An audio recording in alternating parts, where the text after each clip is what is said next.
Himachal news 24/7। नमस्कार, स्वागत है आपका हिमाचल न्यूज 24/7 में और मैं आपके साथ रीना सहोत्रा।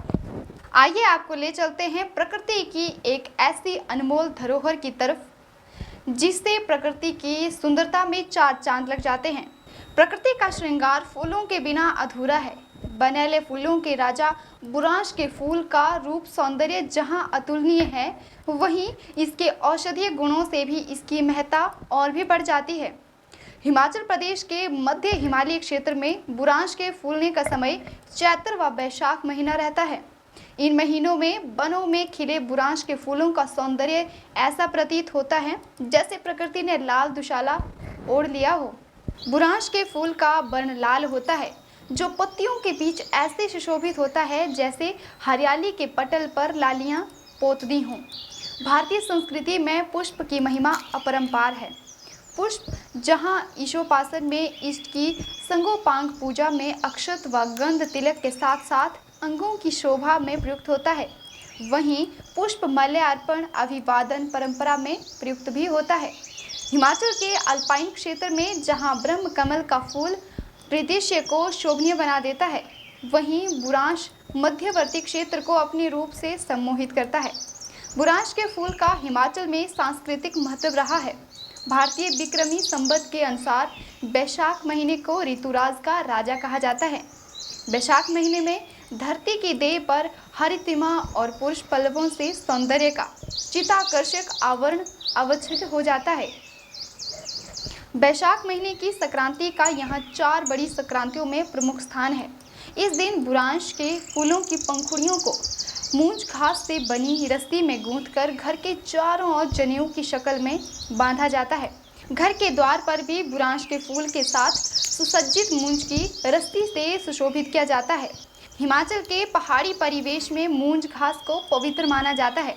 मूंज की घास को माता सीता के केश की राशि का प्रतिरूप माना जाता है। हिमाचल में बूढ़ी दिवाली के दूसरे दिन नाग का प्रतिरूप सर्पाकार रस्सा मूंज घास से बनाया जाता है। मूंज से निर्मित ये रस्सा बांड कहलाता है। इस दिन नृत्य करते हुए ऋग्वेद दानव वृत्त का प्रतिरूप इस बांड को उठाकर लोग अलाव चहु और परिक्रमा करते हैं। अढ़ाई फेरे बडराना के चारों ओर चक्कर लगाकर उसका शिरोच्छेदन किया जाता है। बूढ़ी दिवाली पर मूंज का बना नाग वृत्तासूत्र का प्रतिरूप माना जाता है। वरहाल मूंज घास का भारतीय परंपरा में सांस्कृतिक महत्व रहा है। बैसाख महीने की संक्रांति में बुरांश को मूंज की रस्सी में बांधकर घरों में बांधने की परंपरा इस संक्रांति को प्रमुख स्थान प्रदान करती है। बैसाख महीने में हिमाचल के सतलुज व यमुना नदी घाटी में विशु त्यौहार की धूम रहती है। इस अवसर पर देवता रथारूढ़ होकर अपने हारों में नियत स्थान पर विशु मेले में शामिल होते हैं। विशु मेलों में कौरव व पांडवों के वंशज या पक्षधर खूंद महाभारत कालीन धनुर्युद्ध नृत्य ठोडा का अभिनय करते हैं और वहां का वातावरण लोकगीतों व खुंदों की ललकार भरे हुंकार से गूंजित हो उठता है।